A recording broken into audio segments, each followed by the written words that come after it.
This is your daily dose of all things royal. Welcome back, my gorgeous, good looking friends. If you didn't see yesterday's video, I highly suggest you stop this one and go back and watch that one. I'll link it below in the description. And that's because what I'm talking about today solidifies that this is a campaign to push for more regulation on social media in efforts to censor people. Now, if you watched yesterday's, I talked a lot about the CCDH, as well as the Christopher Boozy of the UK, Imran Ahmed. The Biden White House worked with one of the leading groups that hype hate, the Center for Countering Digital Hate, to demand that Facebook and other social media platforms not only censor content they didn't like, but also to remove people they didn't like, including Robert F. Kennedy Jr., from their platforms altogether. I did tell you that we were going to see more articles that focused on targeting social media and the need for regulation, as well as CCDH inserting themselves. Well, sure enough, yesterday this article came out from The Telegraph: China and Russia spreading slurs against Princess Wales. Let's go through this article so you can see what I'm talking about. Here's what it says. China, Russia, and Iran are fueling disinformation about the Princess of Wales to destabilize the nation, Whitehall sources believe. Key phrase there, Whitehall sources believe, meaning that they don't have actual evidence, but they believe this. Senior government figures fear that hostile states are behind the spread of wild conspiracy theories and online rumors surrounding the princess's health. After the princess announced her cancer diagnosis on Friday evening, Rishi Sunak led the condemnation of social media trolls for targeting her online in recent weeks. But his intervention did not deter further frenzied commentary, with a disinformation chief saying on Sunday that the princess had been re-victimized by trolls criticizing her for not publicly revealing her diagnosis sooner. On Sunday, it emerged that there was growing concern in Whitehall that hostile state actors could be involved in whipping up the frenzied social media attacks on the princess. Again, there's no evidence that they have, but I will continue. A government source told The Telegraph part of the modus operandi of hostile states is to destabilize things, whether that is undermining the legitimacy of our elections or other institutions. It comes as Downing Street is preparing to announce fresh sanctions on China as soon as Monday after a wave of state backed cyber attacks against a group of senior MPs and peers. You guys see what's happening here. You do realize that they're gearing up for something. Keep in mind, we have elections coming up. And, what a great way to deflect than to set the stage, get people prepared to think that, yes, we've got these cyber attacks happening and they're putting blame on these countries, but they don't know. They don't know. They're just putting that there to set the stage because what if there is a cyber pandemic and we can't have elections? You see where they're going with this? They're getting people ready. And they have to clamp down on social media so people don't get any ideas or think any differently from what we're being fed. Predictable and on cue, Imran Ahmed. Imran Ahmed, chief executive of the Center for Countering Digital Hate, said the frenzied social media attacks had done damage to the royal family. When you've got a young lady, the Princess of Wales, who has suffered a medical emergency, you see people flooding in with conspiracy theories. You see them being amplified on social media platforms and pushed to millions and millions of people, he told the BBC Sunday with Laura Kusenberg. What really, I think, annoyed me was seeing that she was then being re-victimized by being blamed for not having come out immediately. I think it's the inhumanity of the way that social media has made us behave, forcing people to talk about things that can be very deeply personal. And also seeing, of course, the impact of that on our society, how quickly it was picked up by millions of people, and how much it's done damage to the royal family themselves. As you can see, Imran Ahmed is going on a press tour about this, using it to his full advantage to press again for accountability with the social media platforms on their algorithms. So now here's where it gets interesting. It says palace sources have spoken of hopes that the social media giants might use the furor to tighten up systems that currently allow defamatory lies and conspiracy theories to spread unchecked. Let me read that one more time. Palace sources have spoken of hopes that the social media giants might use the furor, this instance, to tighten up systems that currently allow defamatory lies and conspiracy theories to spread unchecked. Concerns have been raised in the past about suspicious bot like Twitter accounts and handles linked to Russian conspiracy theorists that have been obsessively tweeting about the Duchess of Sussex. An analysis of accounts that together created a Meghan Markle Twitter community found around 1,000 highly connected ones that had tweeted more than 2.5 million times over a 6-month period in 2018 to 2019. One account with the second highest number of pro Meghan followers, which also tweeted about U.S. politics from a pro Democratic perspective, appeared to indicate bot like activity, while the fourth most shared account frequently tweeted from Russia Today and questioned Sergei Skripal's near fatal Novichok poisoning in Salisbury in 2018. Okay, folks, we all know that all roads lead back to Meghan Markle. Who do you think was behind getting all these bots to push out all this pro Meghan stuff?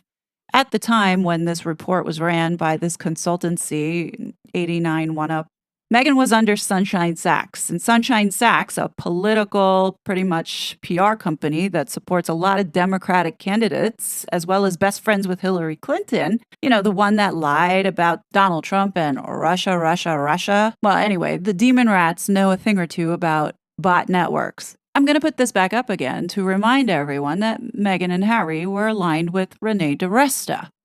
Now, I've talked about Renee DiResta in the past. I mean, she was like a former intern with the CIA, Obama's sweetheart, literally the face of this censorship industrial complex. But back in 2018, she was actually working on a secret experiment called the Alabama Project for the Senate race in Alabama. So in this article, the New York Times writes, the Alabama Project got started as Democrats were coming to grips with the Russians' weaponizing of social media to undermine the presidential campaign of Hillary Clinton and promote Donald J. Trump. Well, I can't really verify that, but we know that the New York Times is known to push propaganda, and knowing that Hillary Clinton and Obama were in on the plans to sabotage Donald Trump's campaign, and it failed, I guess, the narrative of the reason why Hillary Clinton lost this election was going off of this Russia, Russia, Russia hoax. Anyhow, it continues to say Mr. Morgan reached out at the time to Renee DiResta, the one that's currently being sued in the Missouri versus Biden, who would later join New Knowledge, which is the company that was hired to work on this campaign and was lead author of the report on Russian social media operations released this week. Quoted from this report that was generated by this Democratic tech group, they write, we orchestrated an elaborate false flag operation that planted the idea that the More campaign was amplified on social media by a Russian botnet, the report says. The report does not say whether the project purchased the Russian bot Twitter accounts that suddenly began to follow Mr. Moore, but it takes credit for radicalizing Democrats with a Russian bot scandal and points to stories on the phenomenon in the mainstream media. Look, we have known for a long time that Meghan buys bots, and even recently, Lady C confirmed that Meghan was buying bots in India for that Instagram American Orchard thing. So now going back to this article, it continues to say the research published in 2019 by 89 Up, the consultancy firm which carried out an analysis of Facebook data for a Culture and Media Select Committee report, found an unusually high reach for the narrow interconnected group of Meghan fans. Both the Prince of Wales and his brother, the Duke of Suing and Sex, have urged tech companies to do more to rein in the spread of disinformation and hate speech online. Here we go, folks. It goes on to say, in 2018, Prince William made an unprecedented intervention to accuse the world's technology giants of failing to protect children from the hate and bile of social media. The prince, who spent months working with web companies to try to tackle cyberbullying, condemned the defensive attitude of social media firms in refusing to accept their role in the spread of hate speech, fake news, and the torment of young people in their own homes. He said the firms were failing to take seriously the real fears of parents whose children face supercharged bullying online in a situation already leaving some children to take their own lives when they felt it was inescapable. Pause right there. Remember, I talked about this a month ago? Not many people really cared or were interested in watching it since the views were so low. But I did question, why is it that now William, nowhere on the Royal Foundation website, do they even mention that effort that he took to try and get social media to clamp down on bullying and hate speech? But now it was transferred over to what his brother is doing or has been trying to do. So I put that out there. Like, this is a coordinated, collaborative effort. The royal family, I love them to death, but they are not champions of free speech. And for those staunch royalists out there who are now going to comment and say, "What is wrong with you? I'm so disappointed. Stop attacking the family. It seems like you are now on Harry and Meghan's side." Stop right there, because what I'm telling you is fact. There have been many instances or examples of where the palace has suppressed freedom of speech in the sense of calling up ABC Studios here when the story about Prince Andrew was coming out and Epstein. They specifically threatened ABC to not air the piece that they were going to do. Let's not forget about all the times the palace took stuff down on behalf of Meghan. Even Harry had stated in the IT interview that his family has been trying to control it. Right here. That's not wrong, is it? That's not a crime, that attitude. No, the scrutiny, 100%. The press. The accepting of, just you can't control it. That's what I mean. Well, my family tried to control it for years, and they still try to control it because of their relationship with the British press. Look, I'm just putting that out there because what if initially Harry's mission to come over to the United States was to undermine our Constitution and do away with the First Amendment? I mean, granted, now this attack on Catherine definitely was not something coordinated with Prince William. Obviously not. But the forces that are behind doing this are the forces that Meghan and Harry have aligned with. So the article then continues to say in 2021, the Duke of Sussex helped launch a report aimed at tackling the disinformation crisis, which he says is a global humanitarian issue. Remember that? The Duke, who has previously voiced his concerns about an avalanche of misinformation caused by digital media, was involved in a 6-month study on the state of the media in the U.S., conducted by the Aspen Institute's new Commission on Information Disorder, otherwise known as ACID. The group issued 15 recommendations for leaders to consider adopting across the public, private, and nonprofit sectors. According to a statement from the Duke and Duchess Archwell Foundation, Fugazi Public Charity, the work was driven by a need to find solutions to the rapid rise of misinformation in recent years that has harmed communities and impacted our democracies. Do you see how this censorship industrial complex uses psychology in order to manipulate the public? Even though Prince Harry and his wife are super spreaders of misinformation, they're doubling down on reinforcing the fact that Harry was a part of the Aspen Institutes and has been trying to do all that he could to resolve this humanitarian crisis. And by the way, his brother, Prince William, who everyone loves, is also a part of this crusade. And, we do have a problem here because you see what happened to Catherine? This should not happen in a civilized world, according to CCDH, when we know that these people are behind all of it. Anyhow, putting this now together and seeing how they're now going to blame China and Russia to get the heat off the backs of Meghan and Harry, let's go back and take a look at the receipts that I have kept to show you that these coordinated campaigns by the same usual suspects like Boozy, Smelly Hall, Jack Royson, Shola, the whole Sussex squad, they all work together in this coordinated fashion. And this has been going on now for several years. There's various campaigns that they execute on. So like on one hand, you'll have a group of them execute on getting Meghan trending for the garbage that she's working on. On the other hand, we've seen many times over getting stuff trending to sabotage the work of the royals. We saw this with Princess Catherine and Prince William on their Jamaica tour. And let us not forget about the campaign with Lady Susan Hussey and Sister Space Marlene Fugazi Nagazi. Now, this targeted hate campaign that was against Catherine is very reminiscent to what was going on when they were trying to use Meghan to prove the point on why we need to demonetize people, get the transparency around the algorithms, push policy. Remember when Christopher Boozy and the Sussex squad had been going after many people on Twitter and they were getting deplatformed, as well as people on YouTube were getting demonetized and deplatformed? Well, that was during the age when the censorship industrial complex was in full swing. So conservatives who were talking about the election were deplatformed. We had people who were hesitant about COVID or wanted to share their stories about injuries. They got deplatformed. All that censorship had been going on the same time that we were being deplatformed. So now they're pivoting their strategy. And here we are, we're talking about child safety, we're talking about mental health. And now they used a beloved figurehead. Who's going to question that? They say, yeah, that was so wrong. Go ahead, regulate, because we can't have anything happen to the princess. It's the very same people who are pushing for this regulation who are behind these dirty tactics in order to get what they want. Meghan and Harry gladly oblige in supporting getting the monarchy torn down. Their efforts, everything to this date, has been designed to destabilize it, all for political purpose. I don't buy it for 1 second that China and Russia were involved in this coordinated campaign against Princess Catherine to destabilize the monarchy. No.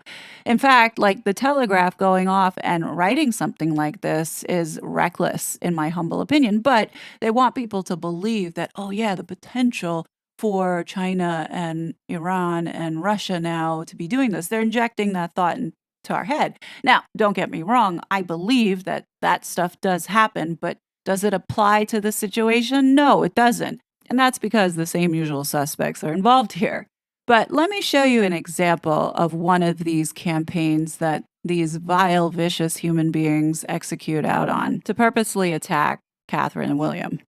Back on February 19th, 2023, William and Catherine were dominating the headlines for their appearance at the BAFTA Awards. Plus, I believe that week there were certain things that happened with their titles and it became official. I mean, they were literally the darlings at the time. But also at the time, let's not forget that 4 days earlier was the South Park Privacy Tour drop, in which Harry and Meghan were roasted till no end. So there were a lot of jokes coming out, and we know that Meghan and Harry were furious about this. So what does the squad do? What happens next? Well, smear campaign once again.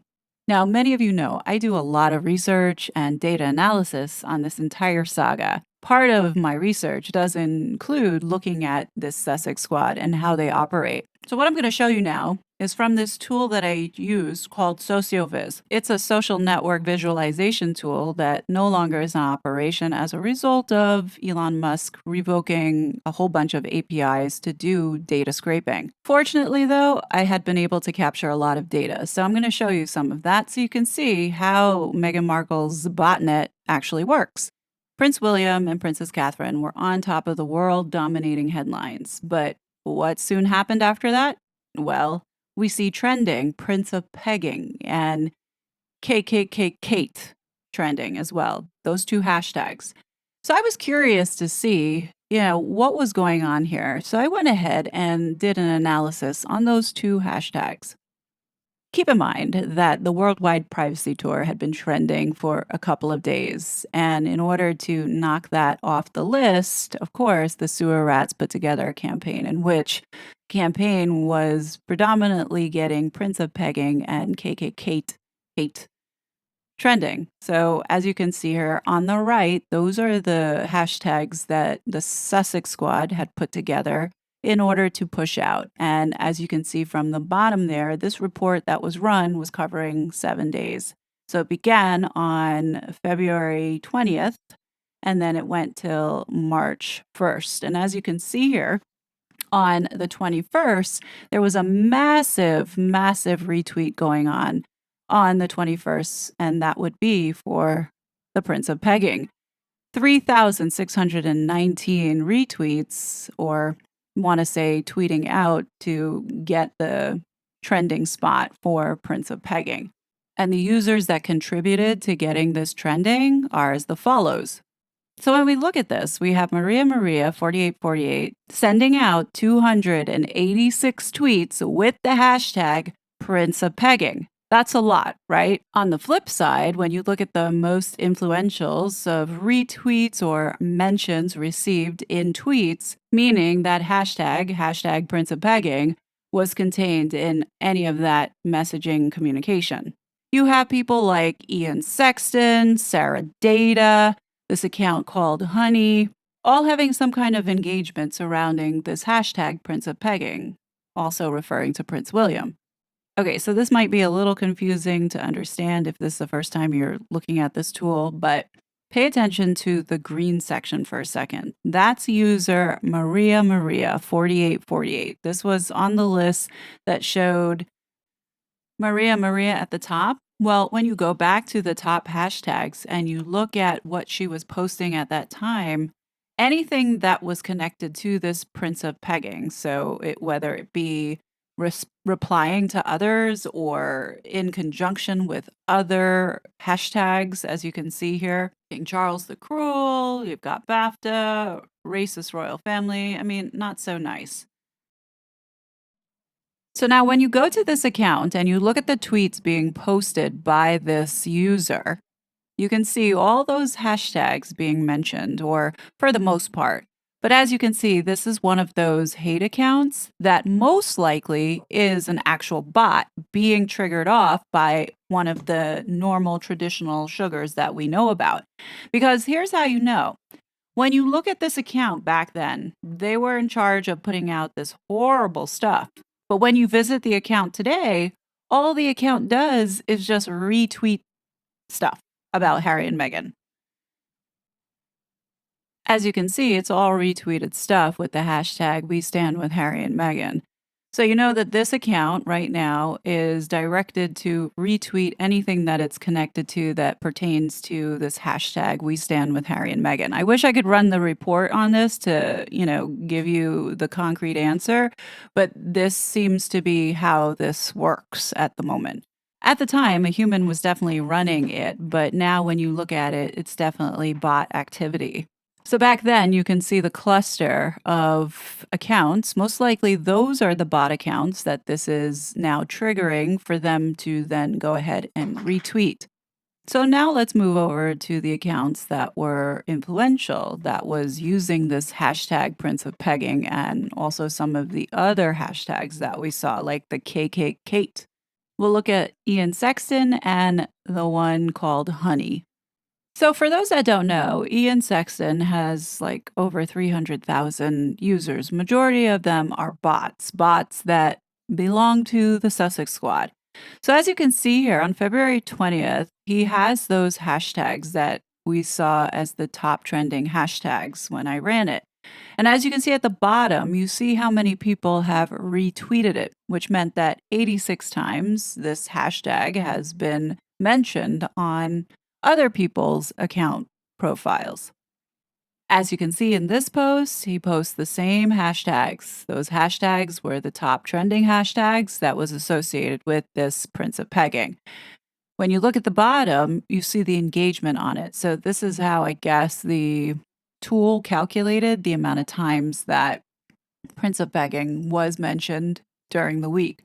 So a good portion of this was influenced by Ian Sexton, who has an army of bots in which they are triggered to then go ahead and retweet, or like in what happened with Maria, possibly even tweet things out that are so vicious and vile for then it to touch other, I guess, hubs or hives that we're looking at. But for the most part, this is a campaign. And then there's Honey, another sugar, which I believe is manned by a real person that possibly then triggers off a bot cluster, to which then the hashtag then gets spread further and wider and the algorithm picks it up. So now when you take a look at this at a 30,000-foot view, you start to see the clusters of bots forming with the familiar names being called into question. So you have Ian Sexton, and now you see a cluster next to him. As far as Maria, still a dominant presence here on this graph pertaining to the hashtag Prince of Pegging. Obviously, there was a target for Prince William, but even more so, there was a target for Catherine. Hashtag KKKate was also analyzed, and this is how you know Meghan hates Catherine.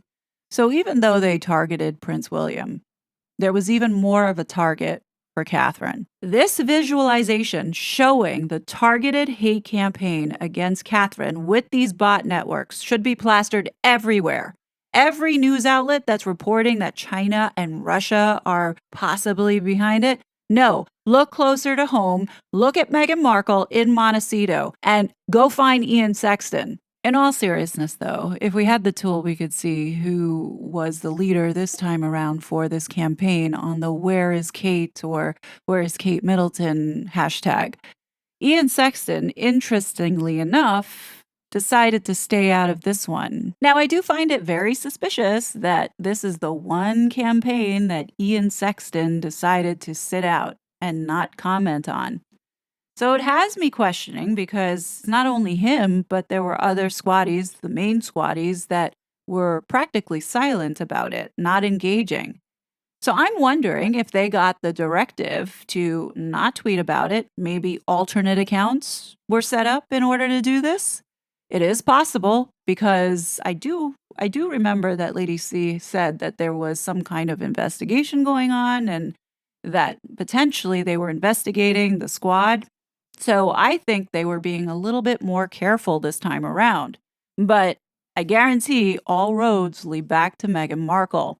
As you can see here, they can look at this data and it's clear, it shows that these attacks were definitely coordinated. You know, it's a real shame that we can't run these reports anymore because now would be the time for when we would need it to see who's behind this coordinated attack. But anyhow, what do you guys think? Do you think Russia and China are behind this? Do you think Meghan is behind it and the squad? I'm leaning towards the latter because there's so much data that has been collected already that points back to her on these coordinated efforts that this I don't think is any different. But convince me otherwise. Anyhow, I will be back with more content, but until then, please be safe and I will talk to you later. Bye. You're such a fraud.